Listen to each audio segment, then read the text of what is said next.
예수님께서 제사장 무리들에게 체포되신 후에 신문당하시고 지하 감옥에 갇히게 되죠. 그렇게 예수님께서 지하 감옥에 갇혀 있는 동안 모든 대제사장들과 이 백성들의 장로들이 예수님을 죽이려고 함께 의논을 했습니다.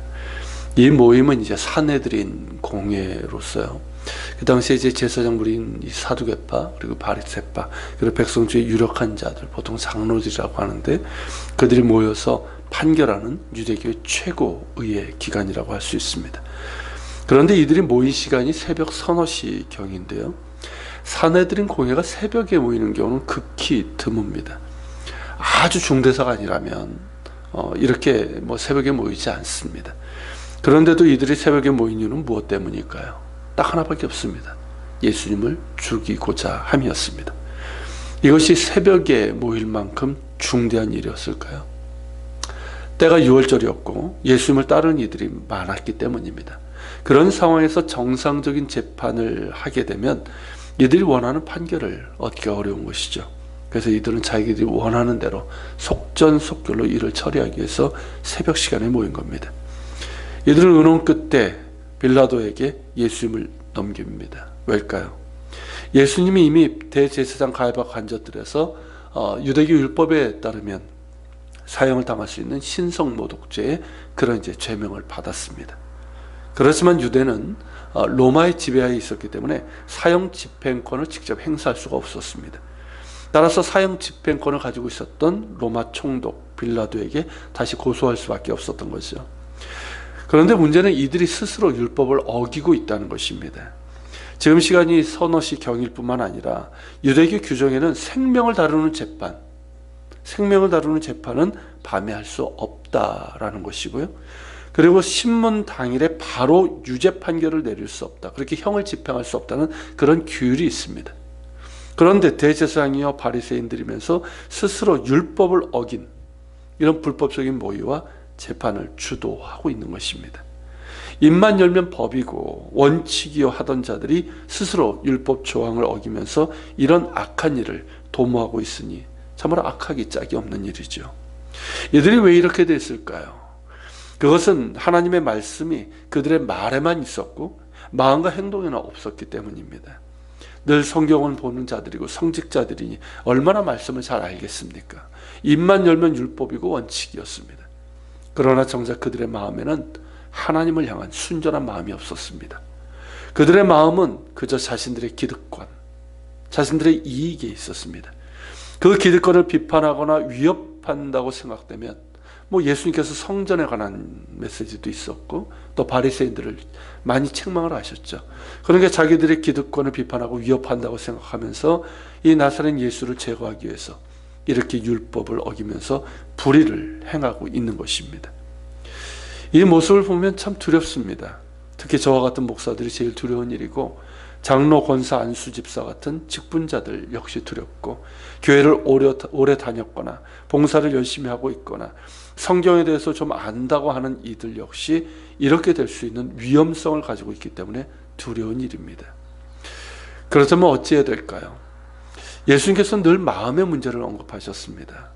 겉으로 드러나는 말, 행동도 중요하겠지만 그보다는 마음의 문제를 지적하셨어요.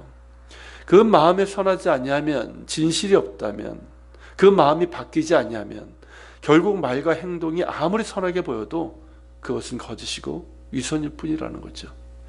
그런 위선이 결국에는 이 제사장들과 장로들의 무리처럼 자신들의 유익과 기득권을 위해서 불법을 행하게 된다는 것입니다. 그러므로 우리의 마음이 하나님 앞에 진실하고 정직하기를 늘 구해야 됩니다. 그러기 위해서는 늘 하나님 앞에 가난한 심령이 돼야 됩니다. 가난한 심령이 뭡니까? 자신이 연약한 죄인임을 아는 것이죠. 그리고 선에 대해서, 곧 하나님께서 원하시는 선에 대해서는 무능하다는 이 고백이죠. 그렇기 때문에 오직 하나님의 궁휼하심과 도우시는 은혜를 구할 수밖에 없습니다. 주님 사랑하고 주님을 겸손히 신뢰하는 마음이죠. 이 마음이 있을 때 우리의 말과 행동도 점점 같아질 수 있습니다. 적어도 이처럼 끔찍한 위선과 불법에서는 벗어날 수 있습니다. 날마다 주님 십자가 앞에 엎드릴 수 있기를 바랍니다. 가난한 심령을 엎드리고 정직한 마음을 구하고 진실한 마음으로 주님 앞에 행할 수 있도록 그렇게 구할 수 있는 우리가 되기를 바랍니다. 여러분, 우리는 어떤 존재입니까? 하나님께 영광 돌리고 하나님의 의를 드러낼 도구이지, 예수 믿는다고 하면서 하나님을 대적하고 그 앞에서 악을 행하는 그런 도구가 되어서는 안 됩니다. 우리의 마음이 늘 주님 앞에 진실하고 정직한 가운데 주님의 뜻을 이룰 뿐만 아니라 주님의 영광을 드러낼 수 있는 의의 도구가 될 수 있기를 소망합니다.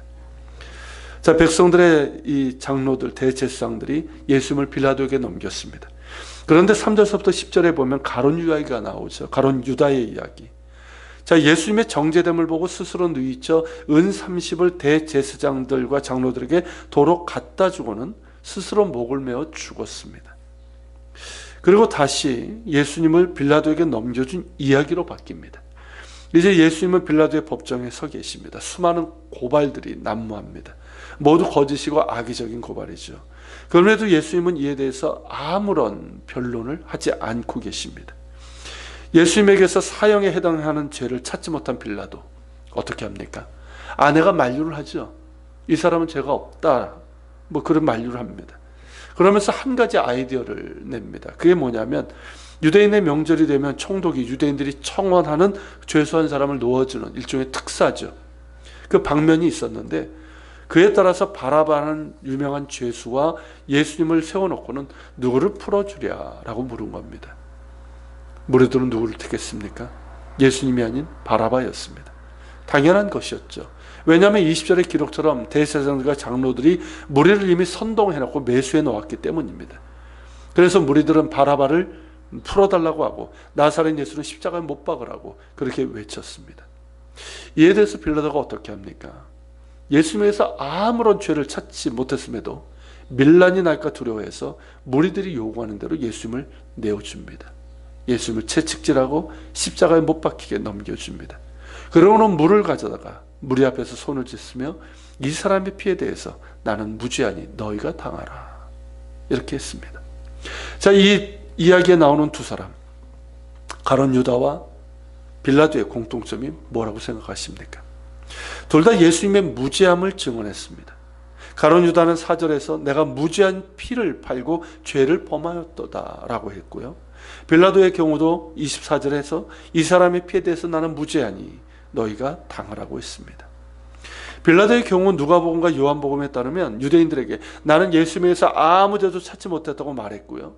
마태복음과 마가복음의 경우에도 그가 무슨 악한 일을 하였느냐고 하면서 죄를 찾지 못했고 사형에 해당하는 죄는 더더욱 찾지 못했다라고 그렇게 말했습니다. 그러자 제사장들이 뭐라고 빌라도를 공략을 합니까? 이 사람을 놓으면 가이사의 충신이 아니나이다. 무릇 자기를 왕이라 하는 자가 가이사를 반역하는 자이다 하면서 빌라도의 약점을 공략을 했습니다. 기록에 의하면 빌라도는 로마 황제에게 신임을 받지 못했다고 합니다. 왜냐하면 그가 맡은 유대 속주가 늘 말썽이 있었기 때문에 그래요. 지난 주일에 말씀드렸던 것처럼 이 시기에는 팍스 로마나 로마의 평화 시대라고 하는 그런 시기인데 유독 유대 지방만 늘 크고 작은 반란이 있었고 황제에게 내는 세금도 다른 속주보다 적었습니다. 그로 인해서 황제의 신임을 받지 못한 상태였는데 만일 나사렛 예수의 일로 유대인들의 반란이 정말 일어나거나 자신을 왕이라고 그렇게 어쨌든 고발이 된 거니까요. 그런 사람을 무죄 방면에 주었다는 말이 와전되고 확대되어서 정적들의 귀에 들어가게 되면 어떻게 될까요? 자신의 입지가 위험해지는 거죠. 그것을 두려워한 빌라도는 결국 무죄한 피를 흘리게 만들고는 자신의 책임을 회피하기 위해서 손을 씻고는 너희가 그 피값을 당하라, 이렇게 말한 겁니다. 어떻습니까? 정말 비겁한 행동이고 그런다고 해서 죄값이 씻겨지는 것이 아니죠. 가룟 유다의 경우 3절에 보면 그의 정죄됨을 보고 스스로 누이쳤다고 했습니다. 그의 정죄됨이 누구를 얘기하는 겁니까? 예수님이에요. 예수님께서 결국 사형으로 정죄됨을 보고 스스로 누이쳤다는 거예요. 이것을 보면 가룟 유다는 예수님이 사형당하는 것까지는 원하지 않았던 것 같아요. 이 사람이 열심당 출신이었습니다. 무력으로 로마를 쫓아내려고 했던 그런 열심당 출신이었어요. 이것을 보면 가룟 유다는 예수님을 따랐을 때 예수님을 통해서 로마를 몰아내는 어떤 그런 걸 꿈꿨던 것 같아요. 근데 예수님은 전혀 반대되는 방향으로 가셨죠.